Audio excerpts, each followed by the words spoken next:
রাজশাহী বিশ্ববিদ্যালয়ের পদার্থবিজ্ঞান অর্থাৎ ফিজিক্সের অধ্যাপক খন্দকার মাহমুদুল হাসান, এই যে তো চেহারা মোবারক দেখা যাচ্ছে, এই ভদ্রলোককে দেখলে কি একজন পদার্থবিজ্ঞান অর্থাৎ একেবারে সলিড বিজ্ঞান, পৃথিবীতে যত বিজ্ঞান আছে তার মধ্যে একেবারে সলিড বিজ্ঞান যদি বলতে হয় সেটা কিন্তু পদার্থবিজ্ঞান মানে ফিজিক্স।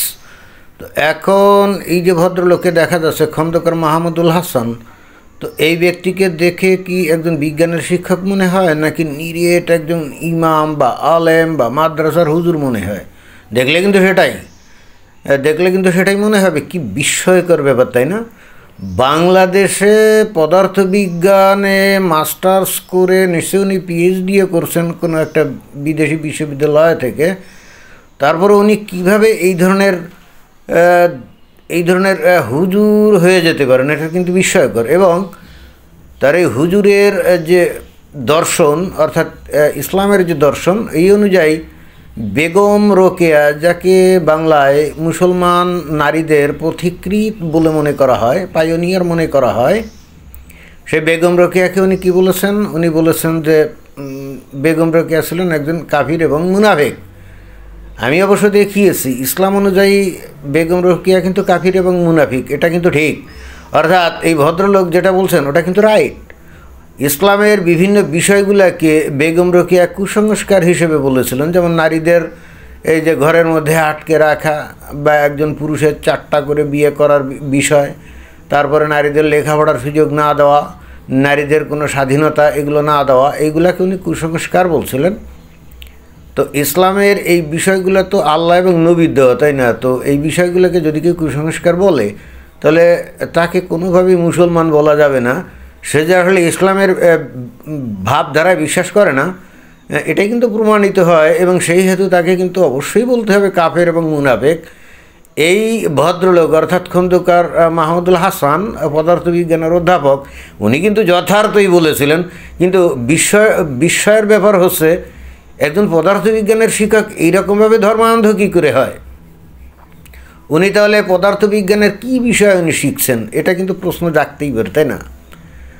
উনি আবার নতুন একটা বক্তব্য দিয়েছেন, কি যারা বেগম রোকেয়াকে আদর্শ মনে করে আমি তাদের তো কিছু বলি নাই। তা তো ভালো কথা, আপনি তাদের কিছুই বলেন নাই, কিন্তু বেগম রোকেয়া যে ইসলাম ধর্মের বিধিবিধানকে কুসংস্কার বলে মনে করতো, তাহলে বেগম রোকেয়াকে যারা আদর্শ মনে করে তারাও একই ধ্যান ধারণা পোষণ করে না?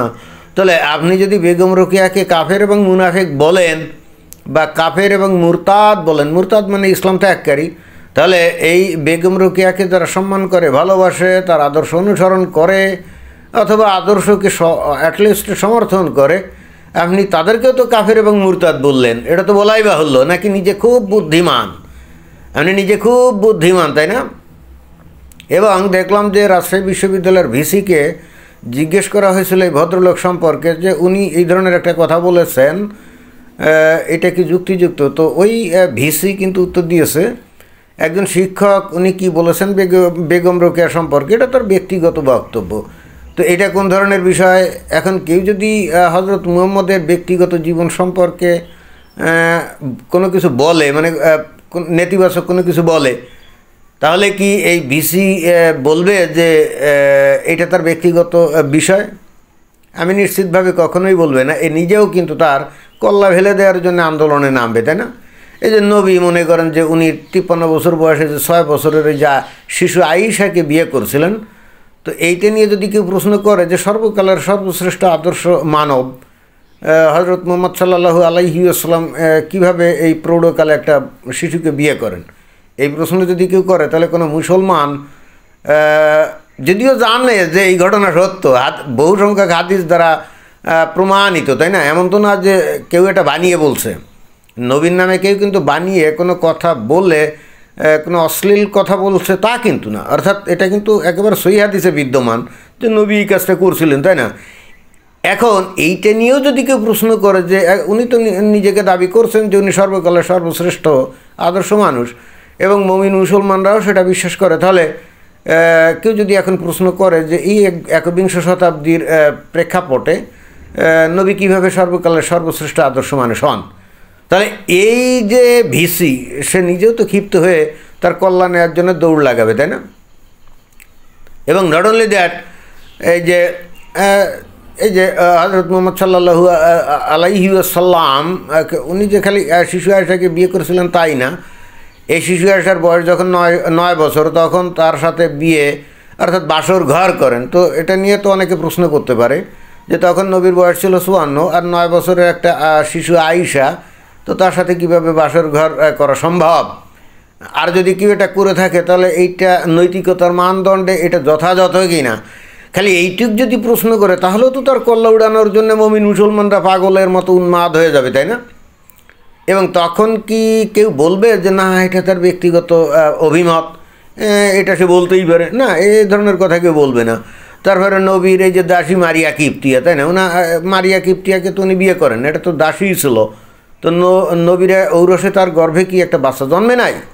ইব্রাহিম, তাই না, যে 18 মাস বয়সে যে মারা যায়, তো এখন এই 21 শতাব্দীতে এসে তো বলতেই পারে যে দাস প্রথা কি বৈধ নাকি? আর নবী যিনি নাকি নিজেকে সর্বশ্রেষ্ঠ আদর্শ মানুষ হিসাবে দাবি করছেন, ওনার কীভাবে একটা দাড়ি থাকতে পারে? তো এটা যদি মানে প্রশ্ন করে তো কেউ কি বলবে যে এটা তার ব্যক্তিগত ব্যাপার না?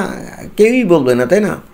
তাহলে এখানে এই যে মাহমুদুল হাসান, খন্দকার মাহমুদুল হাসান, উনি নিজেরা এত বুদ্ধিমান মনে করেন, বা এই রাজশাহী বিশ্ববিদ্যালয়ের ভেসি নিজেরা এত বুদ্ধিমান মনে করেন, আমি জানি না। তো এই মাহমুদুল হাসান নিজেকে এত বুদ্ধিমান মনে করেন এই প্রশ্ন কেন? কারণ উনি বললেন যারা বেগম রোকেয়াকে আদর্শ মনে করে আমি তাদের তো কিছু বলিনি। আরে ভাই, তুমি তাদেরকে কিছু বলো নাই, তুমি তো তাদেরকে ইনডিরেক্টলি তাদেরকেও তো কাফের এবং মুরতাদ বলছো, কি বলো নাই? তবে ইসলাম অনুযায়ী তুমি ঠিকই বলছো, ইসলাম অনুযায়ী তুমি ঠিকই বলছো। তাহলে এখানে উল্টাপাল্টা কথা বলার তো আর এখানে দরকার নেই। ইসলাম অনুযায়ী বেগম রোকেয়া আসলেই ইসলাম মানত না এবং সেই হেতু সে মুরতাদ এবং কাফের, এটা কিন্তু রাইট, 100% রাইট। নারীদের শিক্ষার কোনো বিধান ইসলামে নাই, কিন্তু বেগম রোকেয়া উনি নিজে এত লেখাপড়া করছেন এবং নারীদেরকেও যাতে লেখাপড়া করানো যায় সেই হেতু উনি কী করছেন, নারীদেরকে উৎসাহিত করছেন, বই লিখছেন, নিজে আবার স্কুল কলেজ প্রতিষ্ঠা করছেন। তো এগুলো তো ইসলাম বিরোধী কাজ, ইসলামের বিরুদ্ধে বিদ্রোহ করা। তাহলে সেহেতু উনি কাফের এবং মুরতাদ, এতে কিন্তু কোনো সন্দেহ নেই। যাই হোক, আমি পরিশেষে এই ভদ্রলোক যিনি নাকি দাবি করেন, এবং দাবি করেন কি আসলেই তো রাজশাহী বিশ্ববিদ্যালয়ে উনি পদার্থবিজ্ঞানের শিক্ষক, উনি কিভাবে এত বড় ধর্মোন্মাদ হতে পারলেন? উনি কি পদার্থবিজ্ঞানের বিধিবিধান নিয়মকানুন উনি জানেন না? আর কোরআনে কি বলা হচ্ছে এগুলা কি উনি পড়েন নাই কোনো দিন? এই যে কোরআনে বলা হচ্ছে যে উল্কাখণ্ড, এগুলোকে নাকি আল্লাহ বানিয়েছে শয়তান দাবড়ানোর জন্য, তাই না? জ্বলন্ত উল্কাপিণ্ড, শয়তান যাতে ওই ফেরেশতাদের মিটিংয়ের কোনো বক্তব্য শুনে ফেলতে না পারে, এই জন্য সূরা আল মুলকে কিন্তু স্পষ্ট বলা হচ্ছে যে এই উল্কাখণ্ড হলো শয়তান দাবড়ানোর জন্য। তো এই বিজ্ঞানের এই যে পিওর পদার্থবিজ্ঞান মানে পিওর সায়েন্সের অধ্যাপক, উনি কি এটা বিশ্বাস করেন যে শয়তানকে দাবড়ানোর জন্যে এই উল্কাপিণ্ড আল্লাহ তৈরি করছে?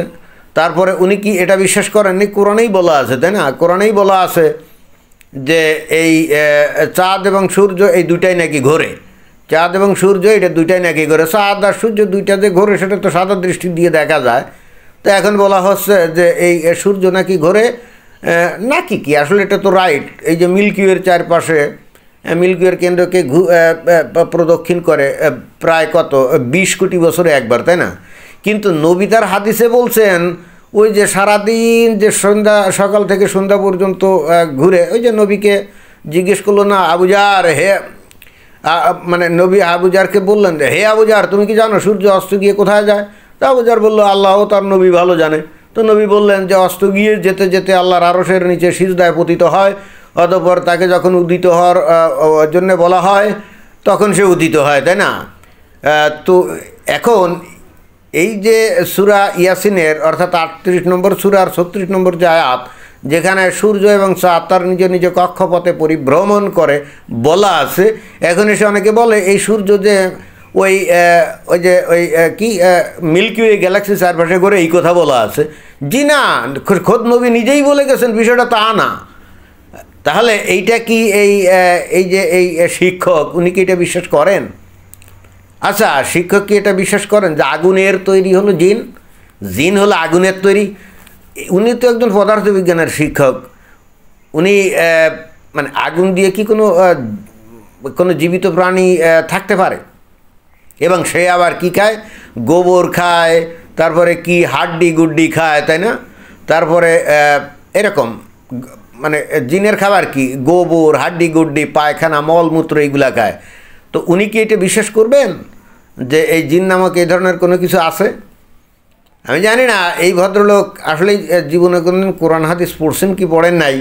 যদি উনি পড়তেন আমার মনে হয় ভালো হতো। তবে আমি নিশ্চিত এই ভদ্রলোক জাকির নায়কের ভক্ত, এবং জাকির নায়ক যেভাবে গোজামিল দিয়ে কোরআন থেকে খালি বিজ্ঞান বের করে, ইনি তারই ভক্ত। একজন পিওর সায়েন্সের একজন অধ্যাপক কী করে এই বিষয়গুলো গ্রহণ করতে পারে, এটা বিস্ময়কর। এটা একমাত্র বাংলাদেশেই সম্ভব। আসল ঘটনা কি জানেন, এই সমস্ত লোকজনরা এই তাদের অধীত বিদ্যা অর্থাৎ টেক্সট বুকের বাইরে গিয়ে সাহিত্যও পড়ে নাই, দর্শন পড়ে নাই, এবং তার ধর্মের যে কিতাব এগুলোও পড়ে নাই। যদি পড়তো তাহলে অন্তত একজন পদার্থবিজ্ঞানের শিক্ষক এই লেবাস ধারণ করতো না। হ্যাঁ, তারপরেও হয়তো বা সে ধর্ম পালন করতে শোকে, হয়তো কোনো সমস্যা নাই। হয়তো চূড়ান্ত বিচারে সে আসলে বুঝতেই পারতো না যে আসলেই এই দুনিয়ার সৃষ্টিকর্তা আল্লাহ নাকি কোনো সৃষ্টিকর্তা নাকি কি, হয়তো বুঝতে পারতো না, এই জন্য ধর্ম অনুসরণ করতো। ভারতের বহু হিন্দু শিক্ষকরা ওই একই কাজ করে, অর্থাৎ যারা পদার্থবিজ্ঞানের শিক্ষক, খ্রিস্টান বহু পদার্থবিজ্ঞানের শিক্ষকও তাদের ধর্ম পালন করে। বাট তারা এত গোড়া না, তারা এত মানে কি বলা যায় ধর্মোন্মাদ না। কিন্তু এই ব্যক্তিকে দেখে তো সেটাই মনে হচ্ছে। উনি কোরআন যদি নিজে পড়তেন ভালো করে, তাহলে উনি দেখতেন যে এই কোরআনটা আদৌ সৃষ্টিকর্তার বাণী হতে পারে কি না। আমি নিশ্চিত যে উনি এগুলো পড়েন নাই। কিন্তু দুঃখের বিষয় হচ্ছে এই ভদ্রলোকগুলোকে দেখে বাংলাদেশের এই ছাত্রছাত্রীরা ধর্মোন্মাদ হচ্ছে। বস্তুত বাংলাদেশের বর্তমান জেনারেশন এবং বিগত কয়েক জেনারেশন এবং ভবিষ্যতের জেনারেশন এরা আদৌ কোনো শিক্ষিত হয় না, জ্ঞান অর্জন করে না, এদের কোনো লক্ষ্য নাই, উদ্দেশ্য নাই, এদের কোনো আদর্শ নাই। এরা ব্যায়াম করে না, এরা খেলাধুলো করে না, এরা সারাদিন মোবাইল ফোন নিয়ে পড়ে থাকে, এবং অ্যাট দ্য সেম টাইম আবার ভয়ঙ্কর ধর্মোন্মাদ। এদের কোনো মাথায় বুদ্ধি নাই, এদের কমন সেন্স নাই, এরা প্রচণ্ড রোড। একই সঙ্গে এরা নেশা করবে আবার আল্লাহবিল্লাহ করবে। এটাই হলো বর্তমান জেনারেশান। এবং অবশ্যই এই ধরনের জেনারেশান বস্তুত বাংলাদেশকে যে ধ্বংসের কিনারায় নিয়ে যাচ্ছে এতে কিন্তু কোনো সন্দেহ নেই। কিন্তু তার জন্য দায়ী কিন্তু শিক্ষকরা, কারণ এই শিক্ষকরাই বস্তুত এই ছাত্রদের মধ্যে কোনো লজিক বা কোনো রেশনাল থট এগুলো ঢুকিয়ে দিতে পারে নাই। কারণ তারা নিজেরাই তো ধর্মান্ধ, তারা তো নিজেরাই রেশনাল না, তারা তো ধর্মোন্মাদ। তো তারা কি উৎপাদন করবে? তারাও তো ধর্মোন্মাদ উৎপন্ন করবে, তাই না? তো এই জাতির ভাগ্যে কি আছে এবং কেন এই জাতি এইরকম করে, অদ্ভুত আচরণ করে, জেনারেশনগুলো কেন নষ্ট হয়ে যাচ্ছে, এই শিক্ষকদের দেখলে কিন্তু এখন আমরা বুঝতে পারি। তো যাই হোক, এটাই ছিল বক্তব্য। ধন্যবাদ।